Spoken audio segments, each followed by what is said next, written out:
jaga kebersihan. Itu apa lagi? Siapa yang mau usul? Apa lagi teman-teman? Mbak Deva mau usul apa? Keyakinan kelas kita? Iya, berdoa. Kata Mbak Deva, teman-teman itu berdoa kalau mau belajar dan sesudah belajar. Sepakat teman-teman? Oke, kita sepakat? Sepakat. Kalau kita sudah punya gambar. Nah, yang satu berdoa, yang satu ngobrol sendiri. Nyaman yang mana kelas kita? Yang berdoa. Ya, kita buat keyakinan kelas kita berarti apa? Berdoa sebelum dan sesudah kegiatan. Ya. Oke. Kemudian yang ketiga, apalagi yang ketiga? Iya. Bagaimana selama bermain bersama? Gimana teman-teman? Coba perhatikan gambarnya Ustazah. Yang satu rebutan mainan, yang satu bermain bersama. Berarti kita buat keyakinan kelas apa ini ya kira-kira ya? Yang mana? Yang ini? Yang ini berarti kalau ini tadi bertengkar. Kalau yang ini apa? Sayang. Kalau kelas kita saling menyayangi, kelas kita jadi menyenangkan nggak ya? Iya, kita jadi menyenangkan. Ustazah tulis ya, teman-teman setuju? Keyakinan selanjutnya adalah sayang. Coba lihat gambarnya Ustazah ini. Ya, kita harus bertanggung jawab. Nah, ini ya. Ini yang satu gambarnya Ustazah ini. Habis mainan itu kira-kira enggak ya? Enggak. Jadi mainannya kelihatan berantakan di mana-mana. Ya. Terus yang satunya merapikan mainan. Artinya keyakinan kelas kita yang keempat adalah bertanggung. Sepakat teman-teman? Masih di sepakat? Oke, sepakat ya. Bertanggung jawab. Satu lagi ya teman-teman ya. Kita buat keyakinan kelas satu lagi. Mas Salman, usul apa untuk keyakinan kelas kita? Apa? Usul apa? Iya, kata Mas Salman itu bilang terima kasih teman-teman ya Mas Salman ya. Iya. Nah, tadi juga mengerjakan. Gimana? Iya, saling menolong, mengucapkan terima kasih dan minta maaf ya. Jadi kalau teman-teman berbuat salah, teman-teman bilang apa? Minta maaf. Mbak Cika, kalau Mbak Cika dikasih temannya sesuatu bilang apa? Terima kasih. Kalau Mas Nando mau minta tolong temannya bilang apa? Minta tolong. Ya, jadi kesepakatan kelas kita yang nomor 5 apa teman-teman? Mengucapkan kata maaf. Terus apa? Terima kasih dan tolong ya. Jadi nanti ini keyakinan kelas kita yang nomor 5 ya, mengucapkan kata tomat. Tomat itu apa? Tomat itu adalah tolong, maaf, dan apa teman-teman? Dan apa? Terima kasih. Teman-teman setuju semuanya? Mbak Deva setuju? Setuju, silakan. Ayo kita baca bersama-sama keyakinan kelas kita ya. Keyakinan, baru-baru ya. Keyakinan kelas TKB 1. Apa ini? Menjaga kebersihan. Kemudian berdoa sebelum dan sesudah kegiatan. Nomor 3. Nomor 3 apa ya? Sayang teman. 4. Bertanggung jawab. Ya. 5. Tolong mengucapkan kata tomat ya. Tolong, maaf, dan terima kasih. Sepakat teman-teman? Alhamdulillah hari ini kita sudah membuat keyakinan kelas kita. Nah, sekarang waktunya kita sama-sama menempel keyakinan kelas kita ya. Ayo teman-teman silakan. Mbak Karin, yuk Mbak Karin maju silakan Mbak Karin tempel dulu. Nah, nanti kalau kita buat di sini ya, kita tempel di sini dan kita nanti pasang di kelas kita ya teman-teman ya. Silakan Mbak Karin. Nah, terima kasih. Kemudian Mbak Deva. Yang pertama apa itu tadi teman-teman? Berdoa sebelum dan sesudah kegiatan. Yang kedua apa kedua? Menjaga kebersihan. Ya. Terus Mbak Kinar. Nah, silakan.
Saya teman. 4. Bertanggung jawab.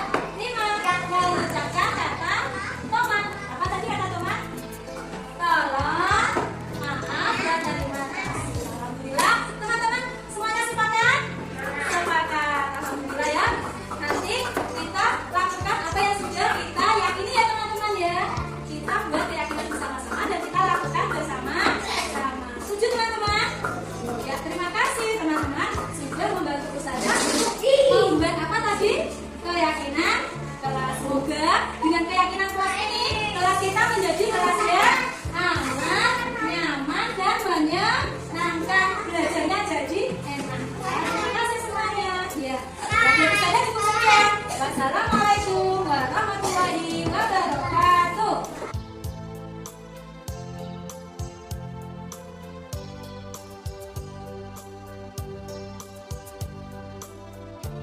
Assalamualaikum warahmatullahi wabarakatuh.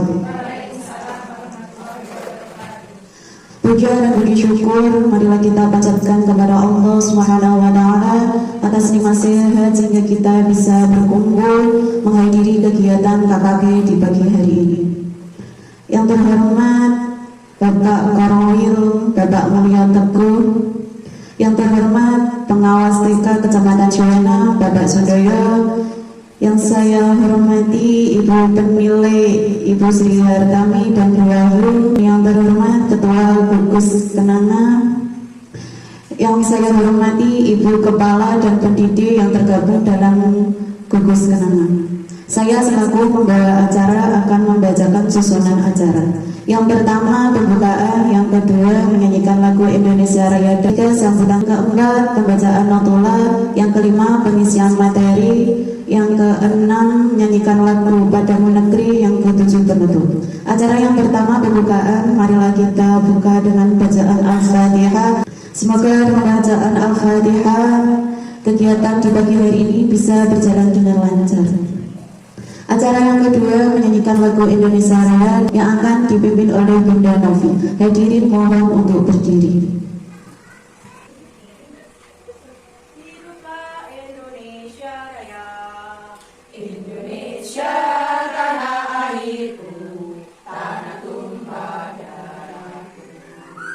Di sanalah aku berdiri, jadi pandu ibuku. Indonesia kebangsaanku, bangsa dan tanah airku. Marilah kita berseru, Indonesia bersatu. Hiduplah tanahku, hiduplah negeriku, bangsaku, rakyatku semuanya. Bangunlah jiwanya, bangunlah badannya untuk Indonesia Raya. Indonesia Raya, merdeka, merdeka, tanahku, negeriku yang ku cinta. Indonesia Raya, merdeka, merdeka, hiduplah Indonesia Raya. Indonesia Raya, merdeka, merdeka, tanahku, negeriku yang ku cinta. Indonesia Raya, merdeka, merdeka, hiduplah Indonesia Raya. Sambutan yang kedua Ketua KKG Bu Suryani, saya. Bismillahirrahmanirrahim. Assalamualaikum warahmatullahi wabarakatuh. Alhamdulillahirrahmanirrahim. Assalatu wassalamu ala asyrafil anbiya'i wal mursalin Sayyidina wa maulana Muhammadin wa ala alihi wa sahbihi ajma'in, amma ba'd. Yang kami hormati Korwil Camti dan Pendidikan Kecamatan Juwana, yang kami hormati pengawas Dinas Pendidikan Kecamatan Juwana, yang kami hormati penilik Dinas Pendidikan Kecamatan Juwana, dan yang kami hormati kepala dan pendidik yang tergabung dalam gugus PAUD Kenanga. Puji syukur kehadirat Allah Subhanahu wa taala. Alhamdulillah pada pagi hari ini kita masih diberikan kesehatan, waktu luang, dan semoga kita selalu dalam limpahan keridhaan Allah. Salawat dan salam semoga selalu berlimpah kepada suri tauladan kita Nabi Muhammad SAW, keluarganya, para sahabat dan kepada kita semua. Semoga kita selalu istiqomah di jalan beliau dan kita selalu semoga diangkat menjadi umat beliau yang akan mendapatkan syafaatnya di yaumil akhir nanti. Amin amin ya rabbal alamin. Bunda semua, pertama saya mengucapkan terima kasih kepada tuan rumah yang telah memberikan tempat serta berkat dan sebagainya. Semoga menjadi tempat yang barokah pada kita pertemuan hari ini. Kedua, terima kasih kepada bunda semua yang sudah berkenan hadir untuk meluangkan waktunya. Semangat kita untuk pertemuan bagus ini adalah dalam rangka untuk sama-sama sharing tentang pembelajaran anak-anak kita, sehingga kedepannya ada kemajuan, ada perkembangan gitu ya. Apalagi setiap saat kurikulum pun ada perubahan ya, sehingga kita bisa saling belajar untuk mengikuti perkembangan perubahan kurikulum. Dan semangat kita juga bisa menjaga tali silaturahmi, terutama untuk keperluan peningkatan perkembangan anak kita. CGB ini tidak hanya untuk pengembangan diri saja ya ini meliputi lokakarya, kemudian pembimbingan dari pengajar praktek dan belajar dengan komunitas pengajarnya. Di lain itu juga ada pengembangan ke orang lain gitu ya. Jadi nanti bisa sama-sama belajar. Ya, terima kasih atas waktunya, atas kesempatannya. Hal yang kurang berkenan mohon dimaafkan. Akhirul kalam, Assalamualaikum warahmatullahi wabarakatuh. Cara selanjutnya yaitu pengisian materi dari TK Abu Bakar. Tempat dan waktu kami persilakan. Bismillahirrahmanirrahim. Assalamualaikum warahmatullahi wabarakatuh. Yang kami hormati Korwilcam Bidang Pendidikan Kecamatan Juwana, yang kami hormati pengawas dan penilik Dinas Pendidikan Kecamatan Juwana, yang kami hormati Ketua Gugus PAUD Kenanga, yang kami hormati Ibu Kepala dan Pendidik PAUD Segugus Kenanga. Alhamdulillah, pertama-tama marilah kita panjatkan puji syukur kehadiran Allah Subhanahu wa taala yang telah memberikan kita banyak kenikmatan sehingga pada kesempatan pagi hari ini kita bisa bertemu kembali dalam kegiatan Gugus Kenanga. Yang kedua, salawat serta salam senantiasa kita haturkan pada junjungan kita Nabi Muhammad SAW beserta para keluarga, sahabat dan semua kelak-kelak di akhirat nanti kita mendapatkan syafaatnya. Amin amin ya rabbal alamin. Salam guru hebat bunda semuanya. Saya ucapkan terima kasih atas waktu yang diberikan kepada saya untuk sharing bersama ya Bun ya. Kita nanti di sini sharing bersama karena saya mendapatkan tugas ya dari kegiatan pendidikan guru penggerak ya, salah satunya adalah untuk mendiseminasi atau menyebarkan materi yang saya dapatkan dari pendidikan guru penggerak. Nah, materi yang akan saya sampaikan di sini adalah tentang budaya positif.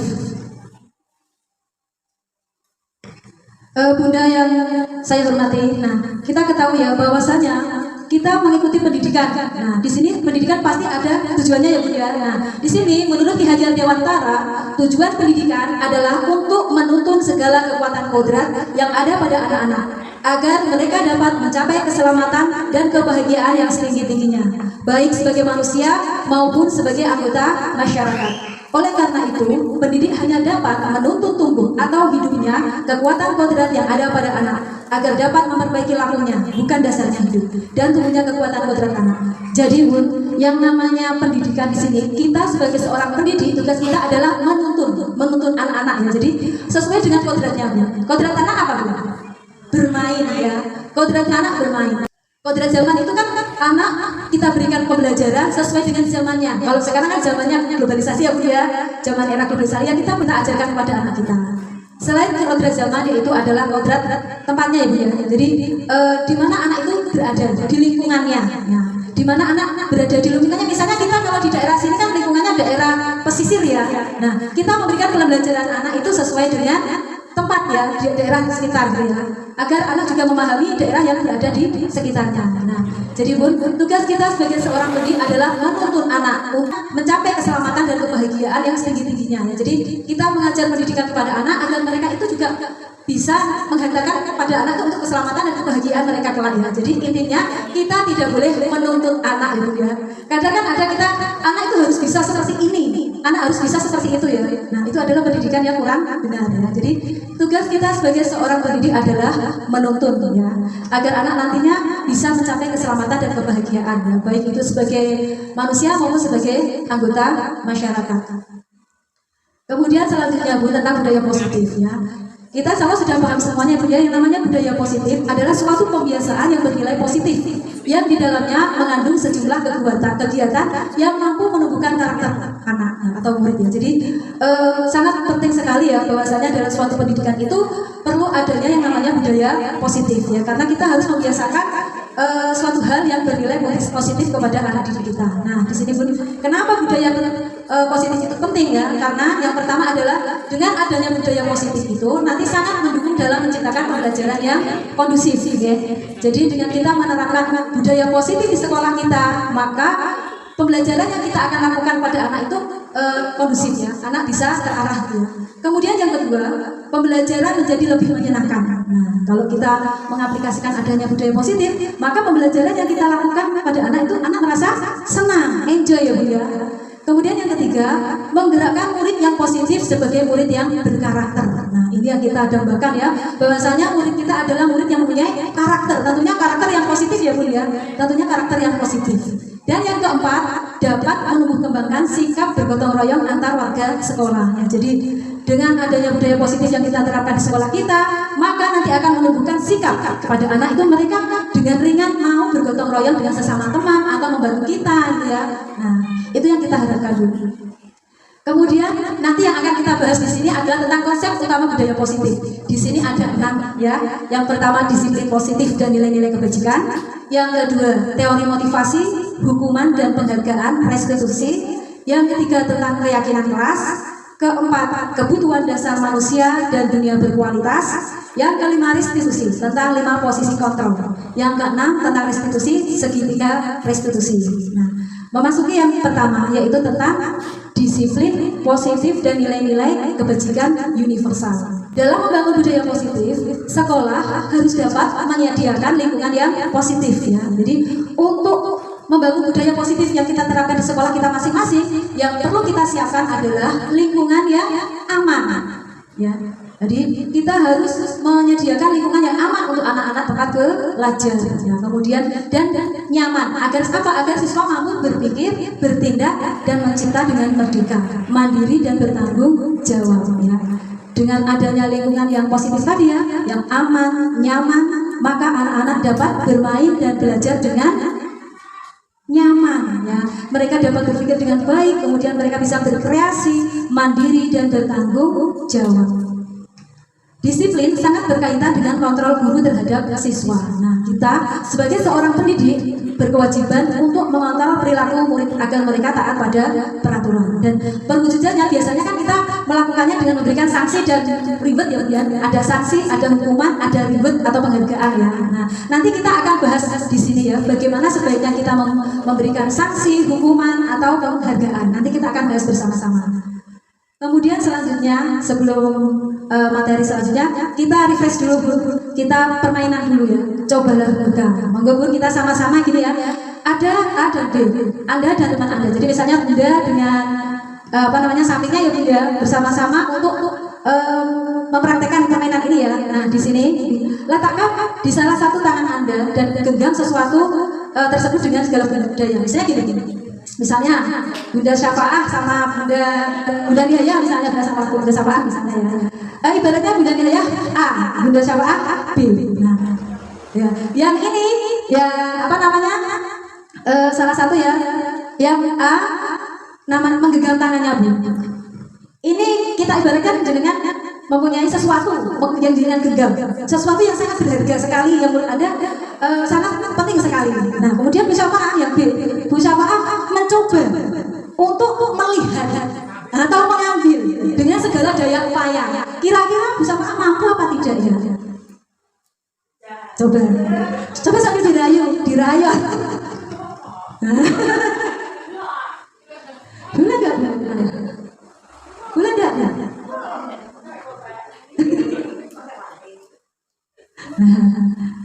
Berhasil nggak Bu Syafa'ah?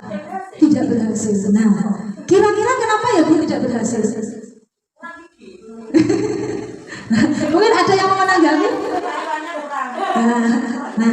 Nah, di sini memang ada teorinya, Bu. Ada teorinya. Nah, ini Bu. Nah, di sini nanti kita bahas ya. Nah, ini ada teorinya, yaitu tentang teori kontrol menurut Dr. William Glasser. Yang pertama, menurut Dr. William Glasser itu ilusi guru mengontrol. Artinya, pada dasarnya kita tidak dapat memaksa murid untuk berbuat sesuatu jikalau murid tersebut memilih untuk tidak melakukannya, walaupun tampaknya guru sedang mengontrol perilaku murid. Hal demikian terjadi karena murid sedang mengizinkan dirinya dikontrol. Saat itu, bentuk kontrol guru menjadi kebutuhan dasar yang dipilih murid tersebut.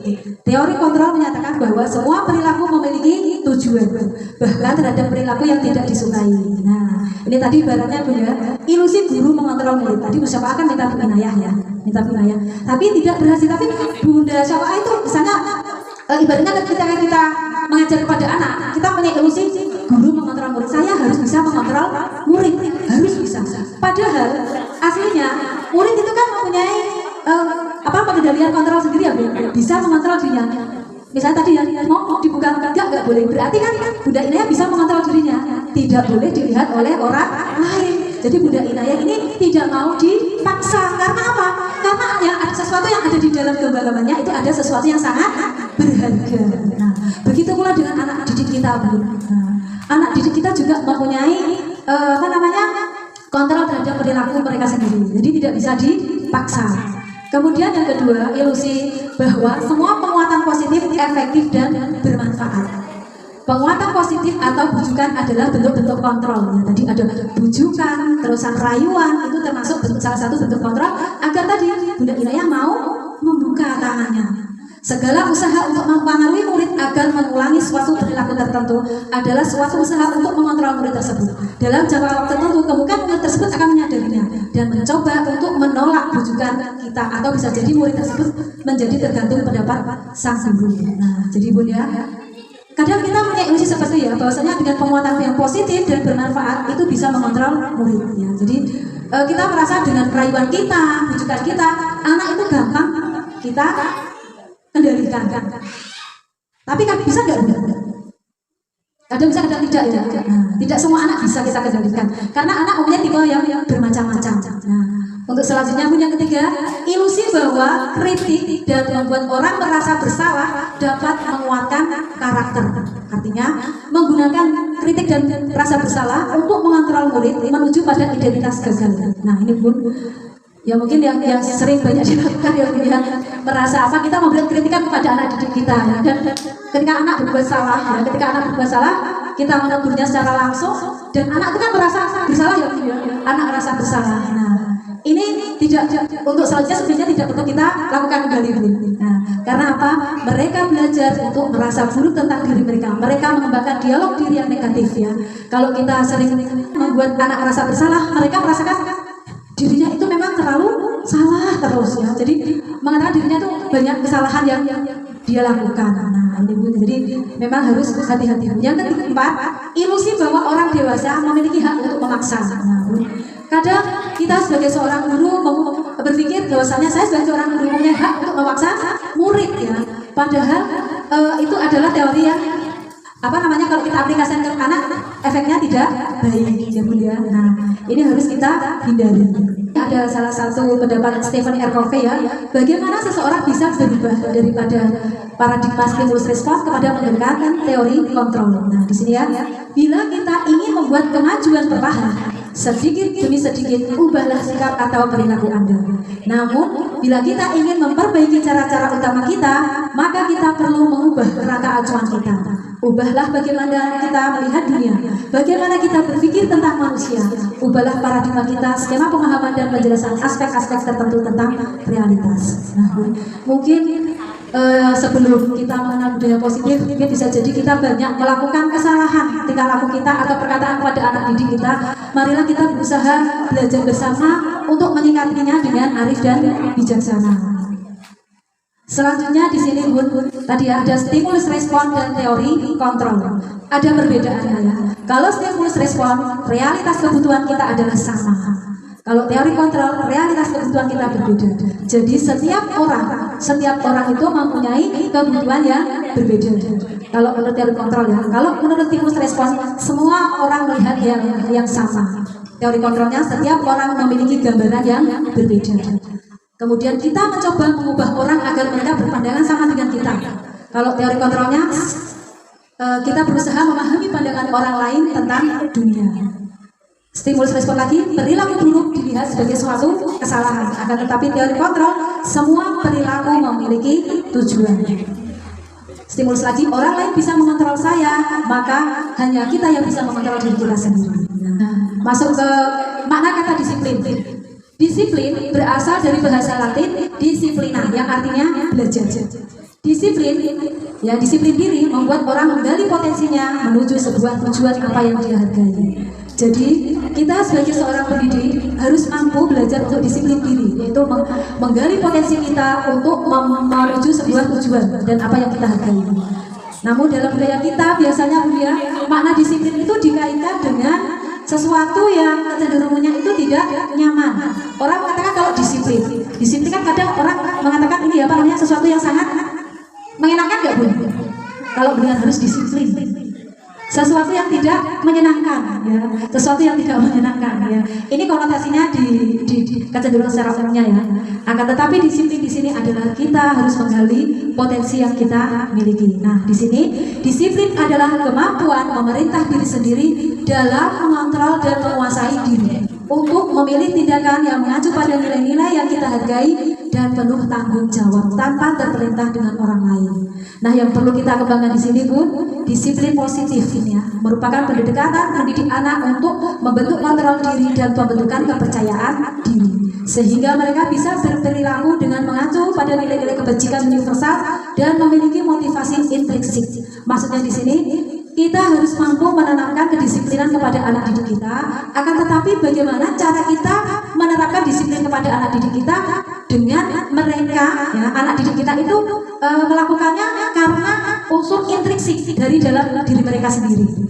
Istilahnya apa? Paham dengan sendirinya ya, dengan kesadaran mereka sendiri ya. Jadi bukan karena penekanan dari kita atau ancaman dari diri kita ya. Jadi kita berusaha mengajarkan anak didik kita itu tadi ya, penerapan disiplin dengan memunculkan kesadaran dari diri mereka ya. Jadi mereka mampu menerapkan kedisiplinan itu dari dalam diri mereka sendiri. Nanti maka akan menghasilkan nilai-nilai kebajikan yang sering kita lakukan ya. Nilai-nilai kebajikan yang ingin dicapai oleh setiap anak Indonesia kita kenal dengan profil pelajar Pancasila. Ya, ekspresi dulu ya Bu ya. Ekspresi nyanyi dulu Bu. Pelajar Pancasila beriman dan bertakwa pada Tuhan Yang Esa dan berakhlak mulia, berkebinekaan global, gotong royong mandiri, kreatif dan bernalar kritis. Ya, terima kasih sudah semuanya, hebat semuanya. Alhamdulillah, itu harus kita hafal dan harus kita terapkan ya. Dengan penerapan disiplin positif nanti insya Allah akan menghasilkan nilai-nilai kebajikan yang kita idam-idamkan ya, yaitu profil pelajar Pancasila. Materi yang kedua yaitu tentang teori motivasi, hukuman dan penghargaan restitusi. Teori motivasi perilaku manusia itu ada 3 ya. Teorinya ada 3. Setiap orang melakukan sesuatu ya, mereka mempunyai motivasinya. Yang pertama motivasinya apa? Untuk menghindari ketidaknyamanan hukuman. Orang melakukan sesuatu, yang pertama itu mereka untuk menghindari ketidaknyamanan hukuman. Misalnya Bu ya, ada kegiatan upacara bendera, harus datangnya lebih awal. Kadang orang kesini ya, saya harus datang lebih awal. Nanti kalau tidak datang lebih awal, nanti saya akan mendapatkan hukuman. Nah, jadi di sini apa yang akan terjadi apabila yang saya tidak melakukannya? Ada pertanyaan seperti itu di dalam benak pikiran kita. Jadi ini merupakan masih motivasi dari eksternal, dari luar ya Bu ya. Karena kita takut nanti kalau saya tidak pagi-pagi saya terlambat nanti saya akan dapat hukuman atau sanksi. Nah, itu karena motivasi dari eksternal tadi ada hukumannya.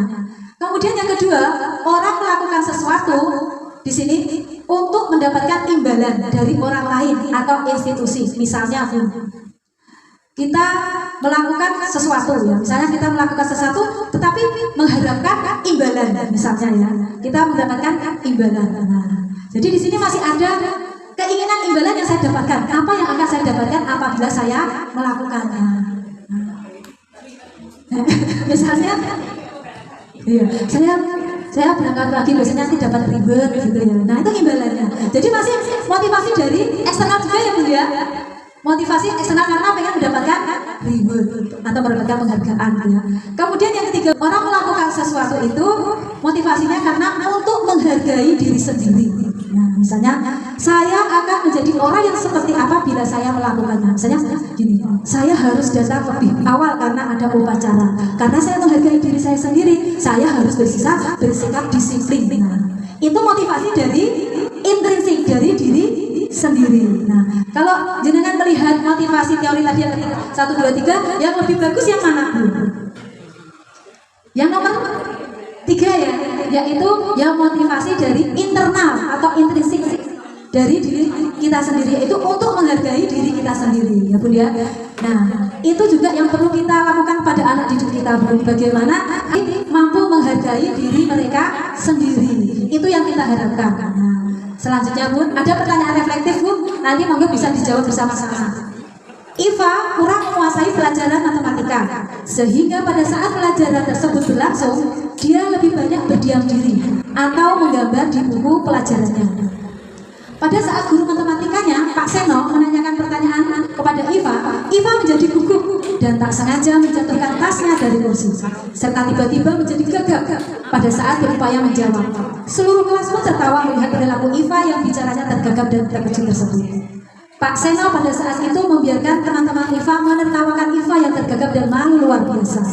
Dan malahan minta Iva untuk maju ke depan dan berdiri di depan kelas sambil menunjuk hidungnya karena tidak bisa menjawab pertanyaan dari Pak Seno. Kelas semakin gaduh dan anak-anak pun tertawa melihat Iva di depan kelas memegang ujung hidungnya. Menurut panjenengan sedaya, Pak Seno bagaimana?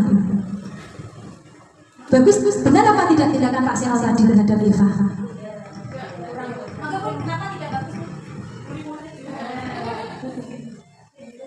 Alasannya Bu?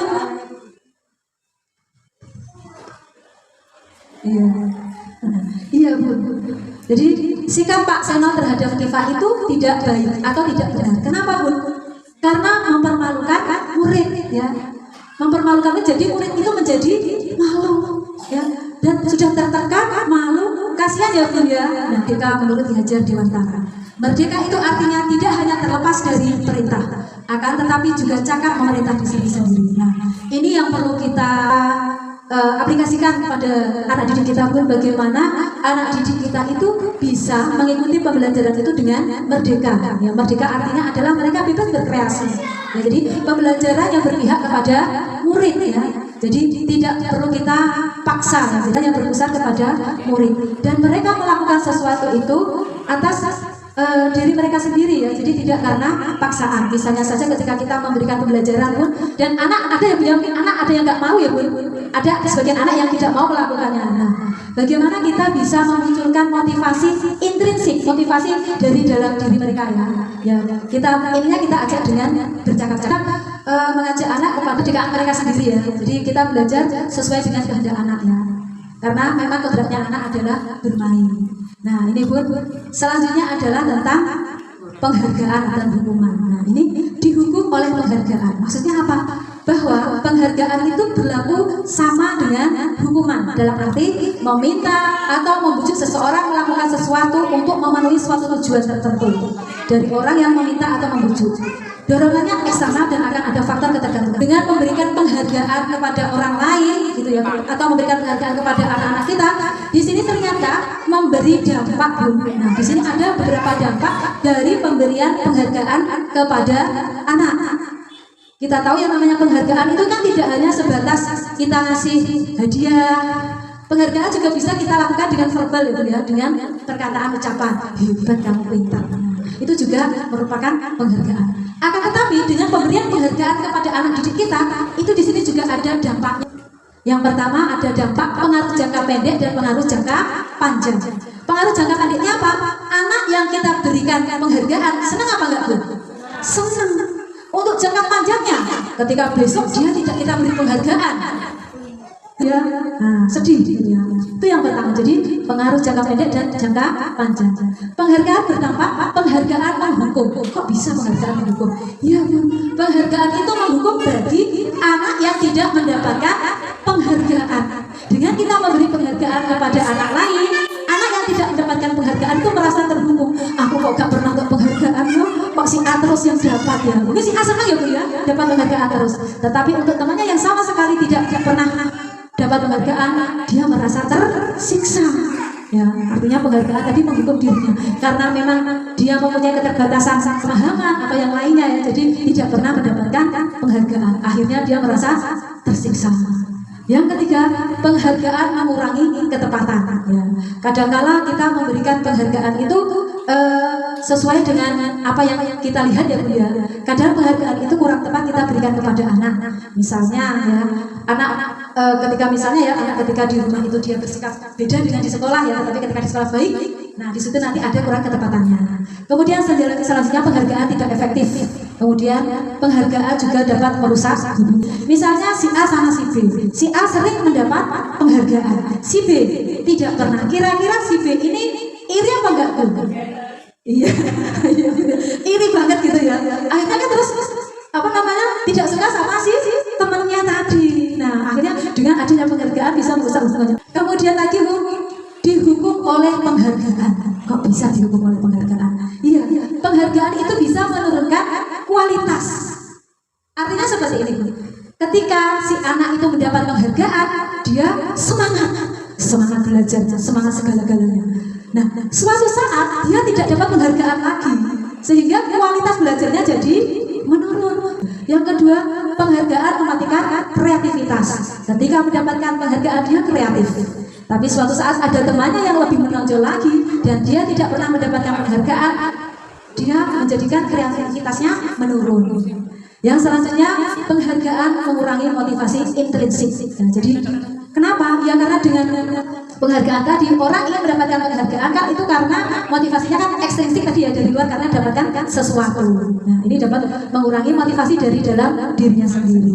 Nah, ini, Bu. Terus akhirnya gimana yang sebaiknya perlu kita lakukan untuk anak didik kita? Yang terbaik adalah, Bu, yaitu dengan bentuk program kebajikan atau apresiasi. Nah, jadi kita perlu memberikan apresiasi kepada semua murid kita, tidak hanya kepada anak-anak yang menonjol kepandaiannya saja, ya, tetapi semuanya. Dalam memberikan apresiasi atau pengakuan kepada anak perlu kita ingat beberapa hal. Yang pertama, kita beri pengakuan secara khusus, ya.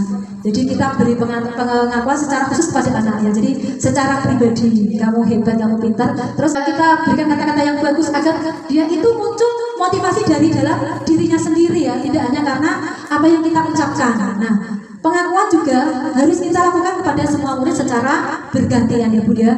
Kepada anak yang tidak pintar juga kita juga harus memberi pengakuan yang baik, Bu. Agar apa? Agar tumbuh motivasi dari dirinya, agar mereka semangat, ya. Misalnya kan mereka merasa aku mau nggak bisa, ya. Dengan kita memberi pengakuan kamu pasti bisa, kamu pintar, dia semangat, tumbuh lama-lama tumbuh motivasi dari dalam dirinya sendiri. Dan pengakuan yang kita lakukan pada anak itu harus kita lakukan secara konsisten, ya, secara konsisten terus menerus, ya. Intinya ingin membangun anak itu muncul motivasi dari dalam dirinya, ya, dan fokus pada proses. Nah, insya Allah sampai sini ada pertanyaan, Bu? Monggo, Bu. Ada yang mau ditanyakan? Langsung awam, ya. Saya lanjutkan. Selanjutnya contoh pengakuan atau apresiasi kebajikan. Nah, ini misalnya ada anak yang menolong murid atau menolong temannya, gitu ya, Bu, ya. Nah, Di sini kita bisa memberikan apresiasi kepada anak kita. Kemarin saya perhatikan kamu menolong temanmu ya. Oh hebat, kamu pinter. Nah, nilai kebajikannya apa? Rasa empatimu yang besar sekali. Nah, kemudian lagi situasinya pada saat kamu membantu teman-temanmu di tugas kelompok. Nah, kita berikan pengakuan apresiasi. Saya menghargai kamu mau membantu teman-temanmu ketika belajar kelompok. Nah, itu kita apresiasi. Intinya kita mengakui tentang kepeduliannya. Jadi anak tersebut mempunyai kepedulian terhadap temannya. Kemudian lagi, misalnya ada murid yang memungut kertas-kertas yang berserakan di lantai. Kita berikan pengakuan apresiasi. Terima kasih ya sudah memungut kertas-kertas yang berserakan di lantai. Nah, nilai kebajikannya apa, Bun? Rasa tanggung jawab. Jadi dia mempunyai rasa tanggung jawab. Nah, itu ya, Bun ya. Kemudian selanjutnya, nah ini Bun ada pertanyaan ini. Ini antara perbedaan hukuman dan konsekuensi. Monggo nanti Bunda bisa jawab. Mencatat 100 kali dalam buku kalimat, saya tidak akan terlambat lagi karena terlambat ke sekolah. Kira-kira ini masuk hukuman atau konsekuensi, Bu? Hukuman, ya. Kemudian lari mengelilingi lapangan basket 2 kali karena terlambat hadir di sekolah. Hukuman. Murid diminta untuk push up 15 kali karena tidak menggunakan masker ke sekolah. Hukuman ya, karena fisik ya Bu ya, karena fisik. Menggantikan kertas tugas teman yang telah dicoret-coret. Konsekuensi. Membersihkan tumpahan air di meja tulis karena tersenggol pada saat belajar. Konsekuensi. Murid disuruh untuk mengenakan sepatu seharian di sekolah karena tidak menggunakan sepatu warna hitam. Hukuman. Lari mengelilingi lapangan basket 2 kali karena terlambat 10 menit untuk pelajaran PJOK. Coba kita lihat ya, karena ini maksudnya kan pelajaran PJOK olahraga ya, itu dia harus berlari 2 kali karena terlambat. Bisa jadi ini adalah konsekuensi, karena apa? Mungkin bisa jadi teman-temannya tadi sudah berlari ya. Selanjutnya, nah, perbedaan hukuman dan konsekuensi. Yang namanya hukuman itu adalah sesuatu yang menyakitkan harus terjadi. Ya kan Bun? Kadang hukuman itu kan dilakukan ketika orang melakukan kesalahan, dan kadang juga hukuman itu dikasih secara tiba-tiba. Seperti tadi contohnya Iva tadi ya, tidak bisa menjawab pertanyaan, langsung dikasih hukuman, kan cara tiba-tiba ya. Kalau konsekuensi memang sesuatu harus terjadi. Biasanya konsekuensi itu ada setelah adanya kesepakatan. Ya. Nah, hukuman membuat anak sakit fisik maupun hati untuk jangka waktu yang lama. Jadi ketika anak itu dikasih hukuman tuh dia fisiknya, hatinya ada merasa sakit. Kalau konsekuensi membuat anak merasa tidak nyaman dalam waktu yang pendek. Kayak tadi ya, menumpahkan air dan dia harus membersihkannya. Itu kan konsekuensinya. Itu kan tidak enak tapi jangka pendek ya. Kemudian lagi hukuman anak membenci kedisiplinan. Bisa jadi ketika anak dikasih hukuman secara terus-menerus, dia akan benci kalau ada kedisiplinan. Pasti kena hukuman terus. Terus kalau konsekuensinya anak dapat menghargai tentang kedisiplinan itu sendiri. Kalau hukuman paksaan ya Bu ya, dilakukan dengan paksaan. Kalau konsekuensinya dengan stimulus tanggapan. Kemudian hukuman mendorong anak menyakiti diri sendiri, konsekuensi mendorong anak agar mudah menyesuaikan diri. Hukuman konsepsi diri yang buruk, kalau konsekuensi konsep diri yang baik. Hukuman anak belajar untuk menyembunyikan kesalahan. Bisa jadi ketika anak itu melakukan kesalahan, dia menutup-nutupi, takut kalau dihukum. Nah, kalau konsekuensi, anak belajar untuk mematuhi peraturan karena sudah ada kesepakatan dan harus ada konsekuensinya.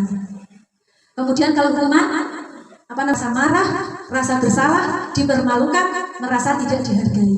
Tapi kalau konsekuensi, kehilangan hak, dibuat tidak nyaman, diasingkan untuk sementara. Ya tadi ya, tidak nyaman tadi harus dia membersihkan. Nah, itu seperti itu. Jadi antara hukuman dan konsekuensi bagus mana Bu? Konsekuensi. Ini nanti ada beda lagi 3. Yang ketiga nanti adalah restitusi. Nah, yang ini kita pelajari nanti. Restitusi adalah proses menciptakan kondisi bagi murid untuk memperbaiki kesalahan yang mereka lakukan, sehingga mereka bisa kembali pada kelompok mereka dengan karakter yang lebih kuat. Jadi yang namanya restitusi itu adalah kita menciptakan bagaimana ya, ketika murid kita itu melakukan kesalahan dan kita mau membantu agar murid kita itu dapat memperbaiki kesalahan mereka, sehingga mereka bisa kembali ke kelompok teman-temannya itu dengan karakter yang lebih bagus lagi dari sebelumnya. Dan restitusi juga merupakan proses kolaboratif yang mengajarkan murid untuk mencari solusi untuk mereka sendiri mereka sendiri, dan membantu murid berpikir tentang orang seperti apa yang mereka inginkan dan bagaimana mereka harus memperlakukan orang lain. Jadi dengan restitusi nanti kita mengajak murid kita untuk menyelesaikan permasalahan mereka sendiri. Kemudian materi yang ketiga tentang keyakinan kelas.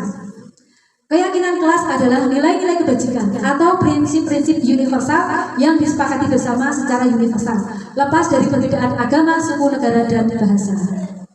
Jadi keyakinan kelas adalah nilai-nilai kebajikan. Kalau nilai-nilai kebajikan tadi kan yang kita inginkan kan yang profil belajar Pancasila tadi Bu ya. Nah, ini adalah sesuatu yang kita sepakati dari dalam kelas kita ya, antara guru dan murid-muridnya. Itu harus ada kesepakatan. Dan menurut Gosen, suatu keyakinan akan lebih memotivasi seseorang dari dalam intrinsik ya. Seseorang akan lebih bersemangat untuk menjalankan keyakinannya daripada hanya sekedar mengikuti peraturan saja. Jadi, keyakinan kelas itu sangat penting sekali ya, karena keyakinan kelas ini disusun secara bersama-sama antara guru dengan murid. Nah, ini Bun, sebelum selanjutnya ini ya, ada pertanyaan, mengapa kok keyakinan kelas, kok tidak peraturan kelas saja?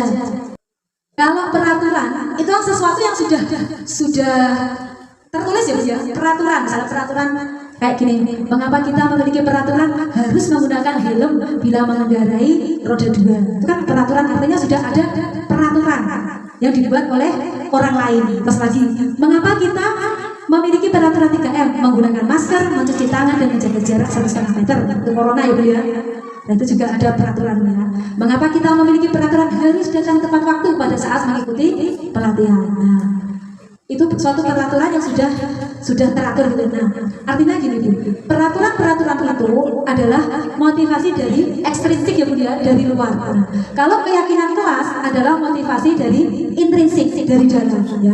Kembali ke nilai-nilai keyakinan yang lebih menggerakkan seseorang dibandingkan mengikuti serangkaian peraturan-peraturan yang sudah ada ya. Jadi intinya keyakinan kelas itu intinya adalah kita menggerakkan pada anak didik kita agar mereka itu mempunyai motivasi dari dalam diri mereka sendiri. Apa yang mereka yakini. Nah, nanti ada contoh videonya ya Bu ya nanti. Nah, di sini dalam pembentukan keyakinan kelas yang perlu diperhatikan ya Bu ya, yang pertama adalah keyakinan kelas itu bersifat lebih abstrak daripada peraturan atau yang lebih rinci dan konkret. Nah, jadi keyakinan kelas itu lebih luas. Misalnya tadi ya, kalau contohnya tadi kan gini, mengapa kita memiliki peraturan menggunakan helm? Ya, biar tidak hilang misalnya ya. Tapi kalau kita mengambil nilai kebajikannya secara umum adalah demi keselamatan, gitu ya. Kedua juga keselamatan ya. Yang nomor 3 ini apa? Mengikuti peraturan dengan tepat waktu. Artinya apa? Tanggung jawab atau disiplin, gitu ya. Jadi lebih apa namanya? Lebih luas ya, lebih luas gitu ya. Keyakinan kelas berupaya pernyataannya universal tadi ya. Kemudian pernyataan keyakinan kelas dibuat dalam bentuk positif. Jadi ketika kita membuat keyakinan kelas, kata-kata yang tertulis itu harus bersifat positif. Misalnya gini ya, yang tidak boleh membuang sampah sembarangan. Itu kan negatif ya Bu? Kan tidak boleh gitu ya. Itu kan negatif ya. Nah, itu bisa kita ubah ya. Bisa kita ubah kalau secara umum keyakinan kelas kita buat bertanggung jawab. Jadi bertanggung jawab itu luas Mas. Mencakup semuanya, bisa bertanggung jawab membuang sampah pada tempatnya, bisa bertanggung jawab menyelesaikan tugasnya gitu ya. Bisa bertanggung jawab merapikan mainan kembali kepada tempatnya. Jadi keyakinan kelas itu lebih luas, mencakup luas ya, lebih luas daripada peraturan. Kemudian lagi, keyakinan kelas hendaknya tidak terlalu banyak sehingga mudah diingat dan dipahami. Karena tadi kan cakupannya luas, jadi tidak terlalu banyak ya Bu ya. Kata-katanya jangan terlalu banyak, karena nanti anak susah untuk menghafalkannya. Kemudian keyakinan kelas sebaiknya sesuatu yang dapat diterapkan di lingkungan masing-masing. Semua warga kelas ikut berkontribusi dalam pembuatan keyakinan kelas lewat kegiatan curah pendapat. Jadi ketika kita membuat keyakinan kelas, kita libatkan anak-anak didik kita ya, kita libatkan murid kita untuk memberi masukan bersama ya. Kemudian dari waktu ke waktu nanti keyakinan kelas itu kita tinjau kembali. Ini mau kita lakukan atau kita ubah, nanti kita tinjau kembali. Sesudah keyakinan kelas itu dibuat, kemudian dipasang di dinding kelas ya. Jadi keyakinan kelas itu bisa kita tulis di poster ya. Nah, ini ketika video saya membuat keyakinan kelas. Nah, salah satunya kita mengajak anak-anak semuanya ya bersama-sama memberikan pendapat pada kita ya. Apa sebaiknya yang kita pakai untuk menjadi keyakinan kelas kita. Nah, kalau di sini saya menggunakan gambar-gambar dulu. Nah, menggunakan gambar-gambar ini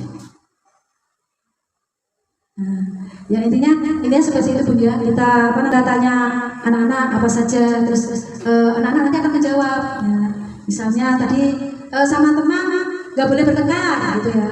Terus kita kasih kata-kata positif, berarti apa? Saya teman. Misalnya ada lagi anak-anak mengatakan apa buang sampah sembarangan. Nah, kita artinya kasih apa namanya? Bertanggung jawab dalam segala hal tadi ya. Bisa bertanggung jawab merapikan mainan, bertanggung jawab membuang sampah pada tempatnya. Nah, seperti itu. Nah, ini sangat kita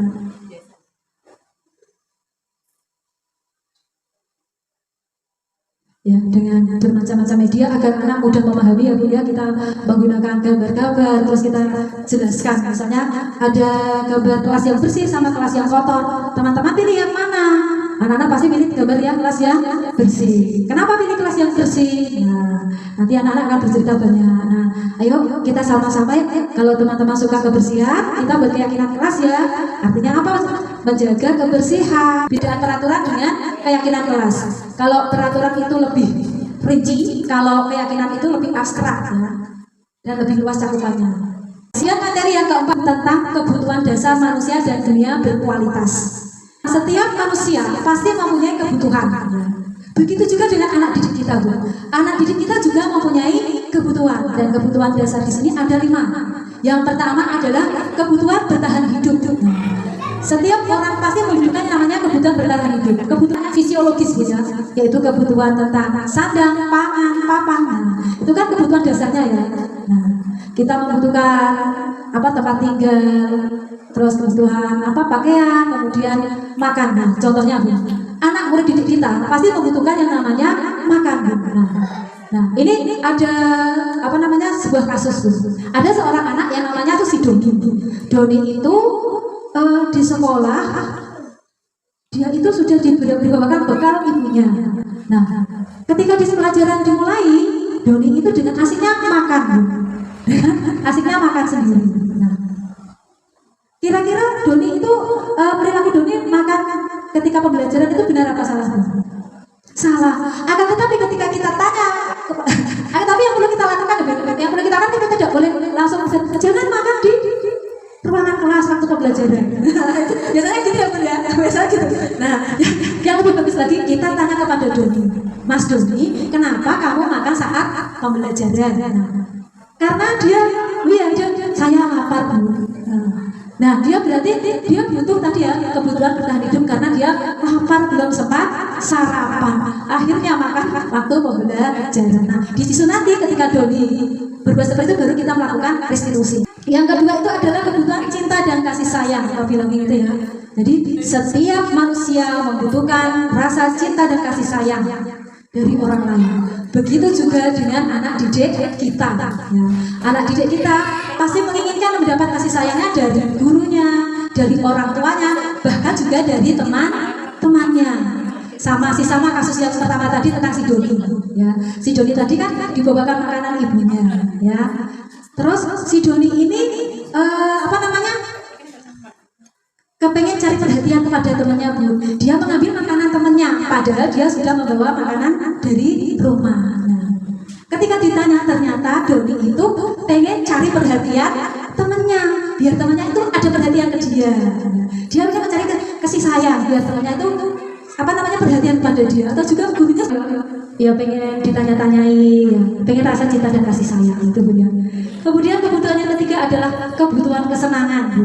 Maksudnya gimana kesenangan? Setiap anak pasti kepengen mempunyai rasa kesenangan. Nah, begitu juga murid-murid kita Bu di sekolah, mereka bermain dan belajar di sekolah itu butuh kesenangan.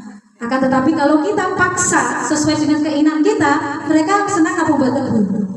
Tidak senang ya. Mereka melakukannya dengan cara terpaksa. Nah, dengan contoh yang sama seperti tadi si Doni tadi ya. Ya, senang lauknya temennya. Ya. Loh, kenapa kamu makan punya temenmu padahal kamu sudah bawa makanan dari rumah? Ketika ditanya jawabannya, karena makanan temanku lebih enak daripada punya aku. Makananku itu saja. Nah, itu artinya dia butuh kesenangan. Nah, jadi setiap anak melakukan sesuatu pasti ada tujuannya, ada alasannya. Kemudian yang keempat, setiap manusia membutuhkan yang namanya kebebasan.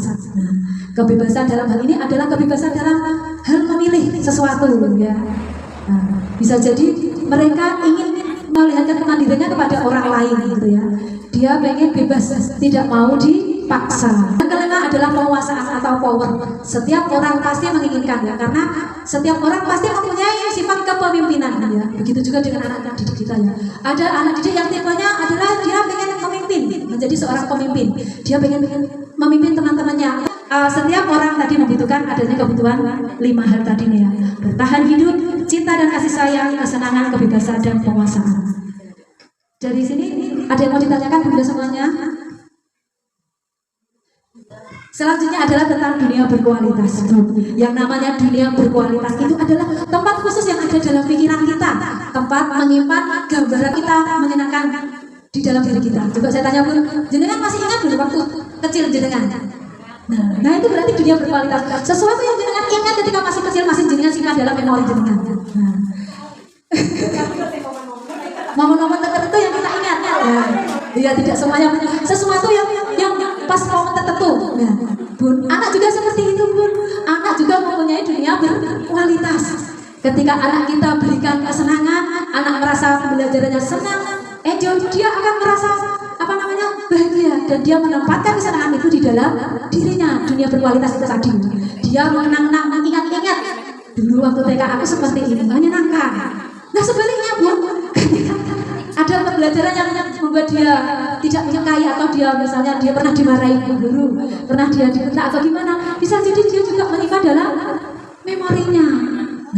Nah itu ya, jadi itulah ya yang namanya dunia berkualitas itu, ya. Intinya ketika kita menghadapi anak didik kita berikan yang terbaik untuk anak didik kita, agar nantinya ketika dia sudah beranjak dewasa, dia punya dunia berkualitas yang bagus, punya memori-memori tentang waktu kecil yang bagus, gitu ya Bun, ya.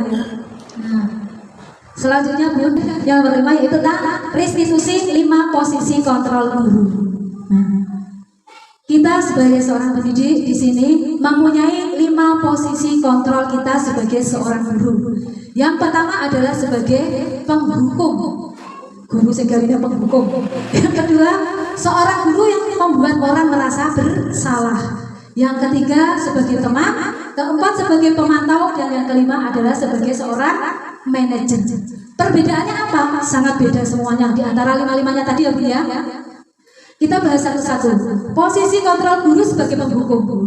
Nah, di sini posisi guru, kontrol guru di sini, guru itu sering menghardik, bentak-bentak murid, kemudian suka nunjuk-nunjuk murid ini, ya. Atau bisa jadi melatap. Nah, itu guru yang tipenya menghukum. Misalnya ketika ada anak yang terlambat, kenapa kamu bisa terlambat? Kenapa?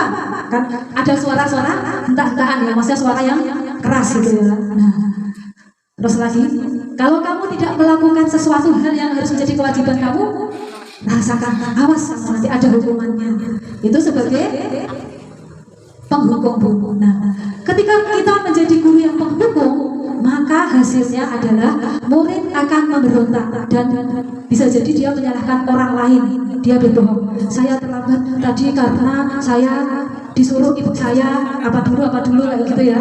Jadi terus lagi, ya, yang ditempatkan dalam dunia berkualitasnya tadi, murid meletakkan guru di luar dunia berkualitas. Jadi dia itu tidak memasukkan memori yang sangat bagus, ya. Kemudian lagi murid berkata, misalnya tadi, biarkan saja, nanti juga bu guru marah-marah terus, maksudnya kalau terlambat bu guru marah-marah terus, kalau aku dimarahin lagi, sudah ditebak dulu, ya. Kemudian dampak pada murid akan mengulangi kesalahan kembali. Nek muridnya kebal hukum, ya Bu, dia akan mengulangi kesalahannya kembali. Itu penghukum. Kemudian yang selanjutnya adalah posisi guru sebagai pembuat orang merasa bersalah. Nah, ini contohnya ya di sini, ya. Misalnya ada anak ketika dikasih PR, dikasih tugas, ya Bu, dia tidak mengerjakan.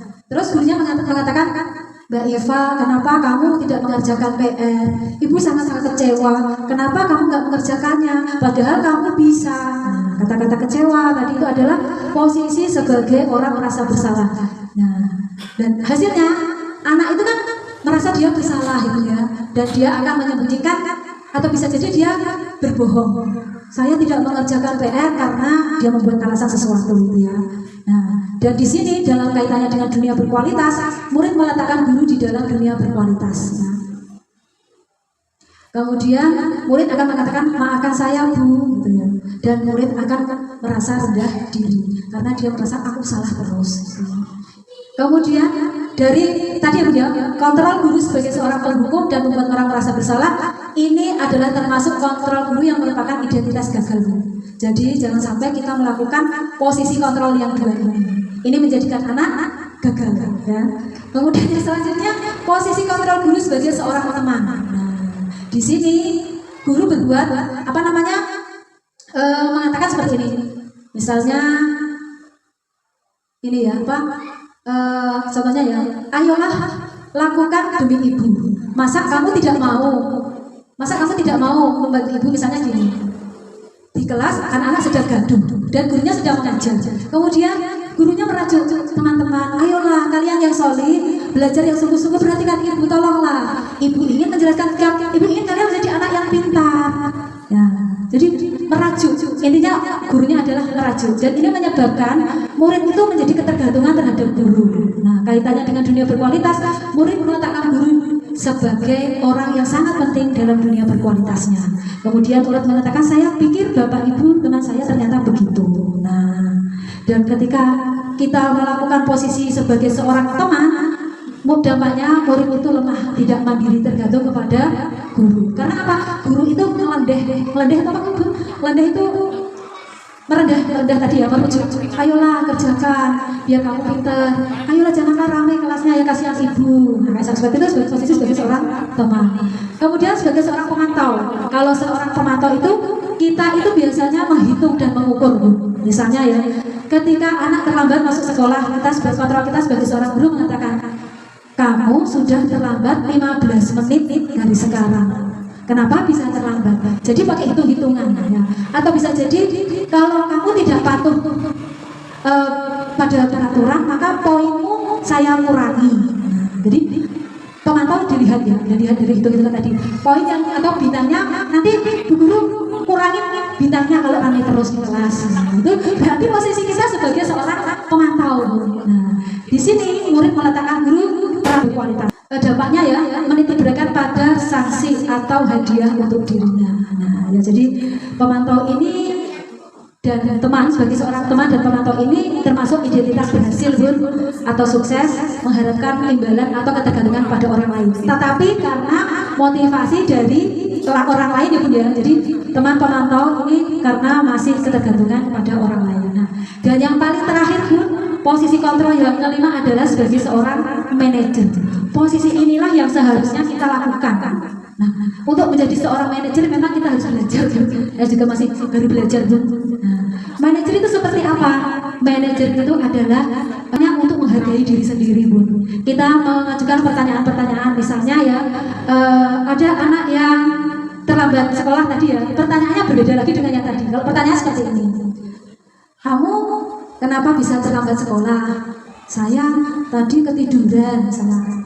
Terus bagaimana saya bisa membantu kamu agar kamu bisa menyelesaikan permasalahan ini? Jadi anak itu diajak untuk bercakap-cakap untuk menyelesaikan permasalahannya agar tidak terulang lagi. Nah, itu seorang manajer ya. Terus bagaimana sebaiknya? Kita tidak memberikan solusi, kamu seharusnya tidak. Tapi terus bagaimana kamu menyikapinya?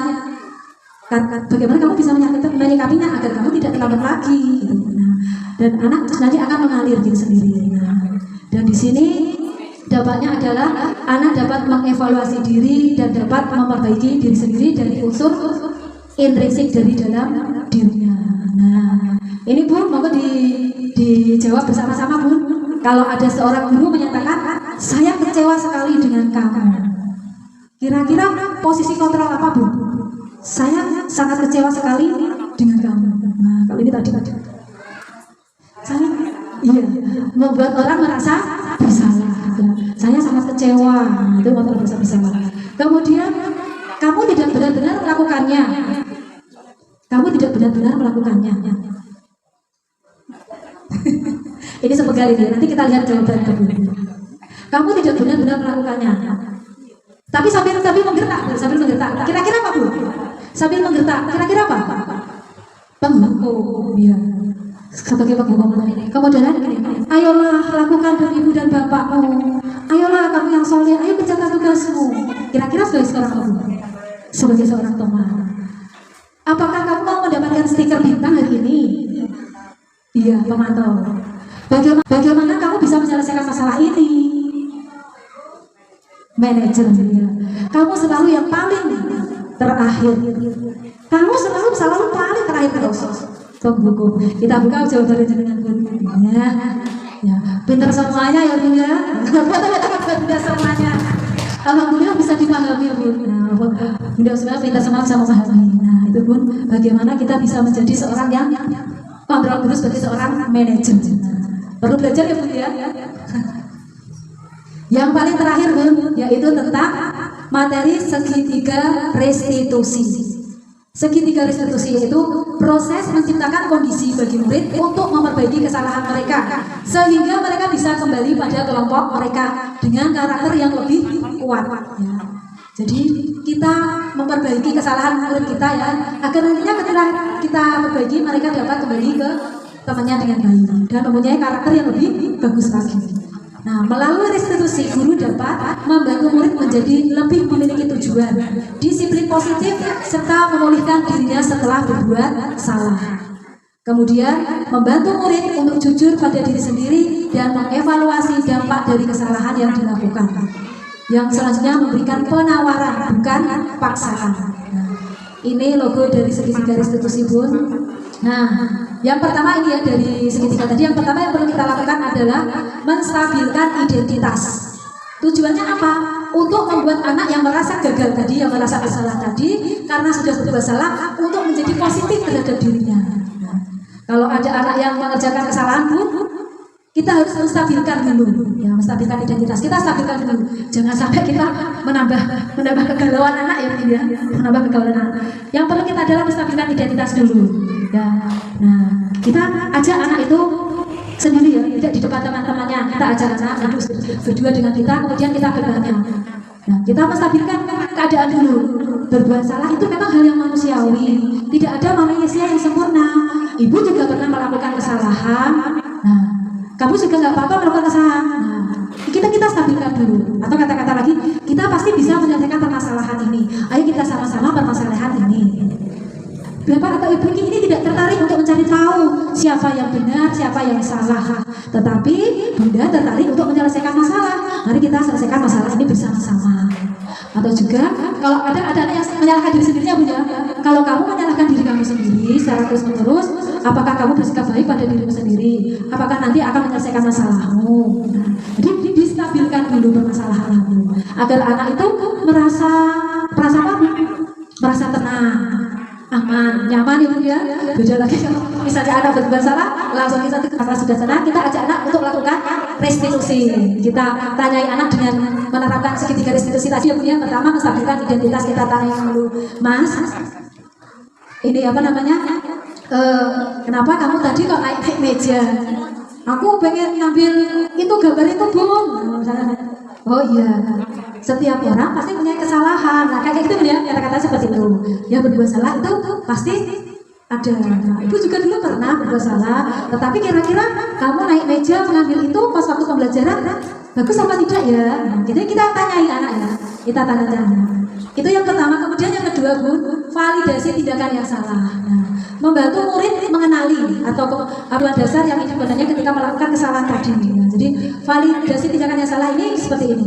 Kamu bisa saja kan melakukan hal yang lebih buruk, tapi kamu tidak melakukannya. Misalnya tadi naik meja ya, kamu kan dia takut ya, terus kita tanya, kamu pasti lebih bisa juga kan lebih buruk dari itu. Misalnya mencolot melompat-lompat atau yang lebih parah lagi gitu ya. Nah itu ya. Kemudian yang selanjutnya, kamu pasti mempunyai alasan mengapa kamu melakukannya.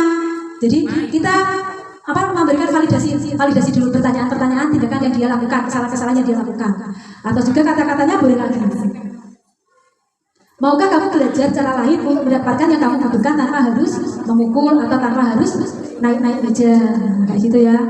Apakah kamu bisa melakukannya dengan lebih baik lagi untuk besok harinya? Nah, kita menggunakan kata-kata yang positif ya Bunda. Jangan sampai menggunakan kata-kata yang negatif. Ini adalah keyakinan kelas kita. Nah, Contohnya, apa nilai yang kita percaya di kelas atau di sekolah kita? Nilai-nilai universal apa yang telah kita sepakati?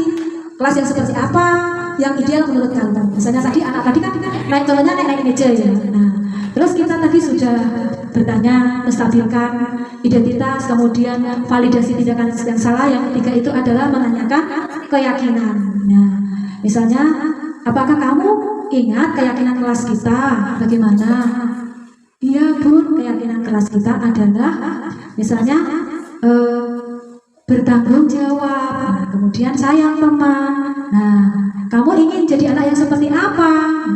Aku pengen jadi anak yang solih, yang manut. Nah, jadi kita bertanya kepada anak didik kita. Nah, di sini ada contohnya Bun ya.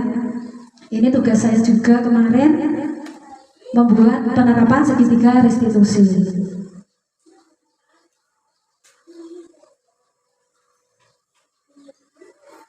Jadi Bun, ketika di sekolah kita ada permasalahan ya, anak itu ada permasalahan, kita berusaha untuk menerapkan segitiga restitusi atau menyelesaikan semua permasalahan dengan restitusi. Yang pertama tadi apa Bun? Restitusi tadi? Menstabilkan identitas ya. Jadi kita menstabilkan keadaan dulu ya, keadaan dulu. Anak kita tanyai agar anak itu nyaman dulu. Kemudian baru validasi tindakan yang salah, kita tanyai ya, kenapa kamu melakukan kesalahan. Kemudian yang ketiga kita menanyakan keyakinan kelas ya. Kamu pasti bisa menyelesaikan permasalahanmu, gitu ya. Kamu bisa menyelesaikan permasalahanmu.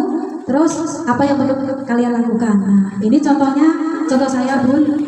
Ini ada seorang anak yang namanya Salman. Salman dan teman-temannya waktu itu sedang bermain bersama. Nah, sedang bermain bersama dengan teman-temannya. Ini agak panjang ini. Bisa dijelaskan. Nah, ketika bermain bersama temannya, Salman tiba-tiba itu keluar kelas. Dan dia tidak mau merapikan mainan. Dia tidak mau merapikan mainan. Dia langsung saja keluar gitu ya, untuk bermain, ganti pindah mainan di luar. Nah, pada waktu itu ketika dia keluar, saya melihatnya. Kemudian saya bertanya kepada Mas Salma, Mas Salma tadi bermain sama teman-temannya ya? Iya, jawabnya. Mainannya sudah dirapikan? Belum. Nah, Mas Salma mau kemana? Aku mau mainan di luar. Oh ya, sekarang silakan mainannya dirapikan dulu. Nah, kemudian setelah waktu istirahat, saya memanggil Mas Salman sendiri ya Bu ya, tidak di hadapan teman-temannya. Saya ajak ke kantor dan menanyai pada Salman ya. Nah, ini namanya tindakan restitusi Bu. Anak ditanyai sendiri ya. Jadi tidak ada teman yang lainnya ya. Biar anak itu juga tidak malu sama teman-temannya. Kita tanyai, Mas Salman tadi mainan ya? Iya, jawabnya. Mas Salman, tadi saya juga lihat Mas Salman nggak merapikan mainan. Iya, katanya. Terus saya sebagai guru, iya, Ustazah juga pernah waktu mainan nggak merapikan karena pengen mainan yang lainnya, Ustazah pengen keluar. Nah, terus kita, kira-kira perbuatan itu bagus nggak ya Mas Salman ya? Tidak, jawabnya. Kemudian kita validasi tindakan yang salah tadi ya. Apakah perbuatan Mas Salman itu benar apa salah? Katanya salah. Terus sebaiknya bagaimana kita menyelesaikan permasalahan ini?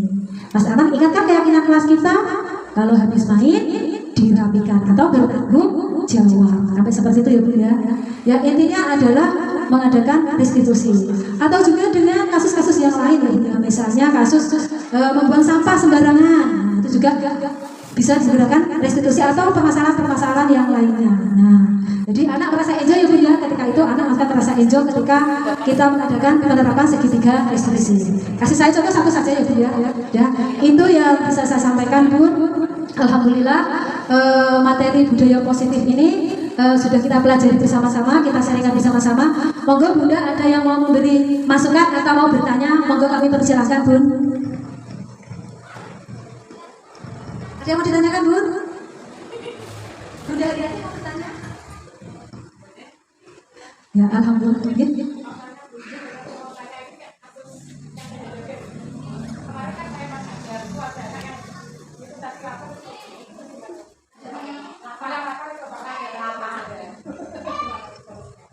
Iya. Ketika waktu pembelajaran, ya terima kasih Bu pertanyaannya. Ada anak yang lapar. Nah, jadi nanti kan dia belum makan ketika di rumah ya Bu ya. Nah, yang namanya anak kecil ya Bu ya. Anak kecil pasti dia membutuhkan tadi ya apa namanya kebutuhan 5 dasar tadi ya. Salah satunya adalah kebutuhan apa nanti makanan tadi ya. Nah, kalau anak usia TK, Bu, anak usia TK bisa jadi kita kasih ini Bu. Kita kan tanya dulu anaknya, kenapa kamu kok makan sendiri? Saya lapar Bu, saya belum makan. Kalau belum makan, lapar saya tidak bisa kegiatan. Nah, kalau misalnya kita bisa apa namanya kita alihkan ke pembelajaran itu tidak apa-apa. Tapi kalau misalnya mereka kasihan, kalau mereka anak usia segitu memang dia tidak bisa menahan, kita kasih waktu. Ya baiklah, karena kamu memang lapar, belum sarapan, dan nanti kalau tidak sarapan nanti kamu bisa jadi sakit. Bunda kasih waktu berapa menit misalnya ya untuk makan, tapi makannya luar. Ya, kadang memang anak nggak bisa menahan ya Bu ya, anak usia kecil nggak bisa menahan. Dan setiap hari ya Bu ya. Kalau setiap hari berarti perlu mengadakan penerapan segitiga restitusi Bu. Kalau hanya Mas Bilalah dia kebetulan ya lapar waktu itu ya nggak apa-apa Bu. Tapi kalau setiap hari itu merupakan suatu kasus. Nah ya, kalau misalnya ada anak memang setiap harinya itu memang nggak mau makan di rumah, makannya di sekolah. Nah itu perlu kita menggunakan penerapan segitiga restitusi dan bisa jadi nanti kita bisa kerjasama dengan orang tua. Nah, jadi bisa kita tanyai kenapa kamu kok makannya di sekolah terus, nah seperti itu. Nanti bisa kerjasama dengan orang tua. Insya Allah nanti bisa teratasi dengan baik. Mau menanggapi atau bertanya, monggo kami persilahkan. Alhamdulillah, semoga materi budaya positif ini bisa bermanfaat buat kita semuanya ya Bun ya. Semoga kita dimudahkan untuk mewujudkannya di dalam sekolah, lingkungan sekolah kita, dan kita bisa menerapkan posisi manajer ya Bun ya. Kontrol guru sebagai seorang posisi manajer di sekolah kita ya terhadap anak didik kita, dan mudah-mudahan kita bisa melakukan pembelajaran yang berpihak kepada anak ya, yang berpihak kepada anak, dan anak itu bisa mengikuti pembelajaran dengan aman, nyaman, dan menyenangkan. Ya dari saya cukup sekian Bun. Terima kasih atas waktu dan perhatiannya, dan kurang lebihnya kami mohon maaf yang sebesar-besarnya. Akhirul kalam, billahi taufiq wal hidayah. Wassalamualaikum warahmatullahi wabarakatuh. Terima kasih, dari saya pribadi mohon maaf. Akhirul kalam, billahi taufiq wal hidayah. Assalamualaikum warahmatullahi wabarakatuh.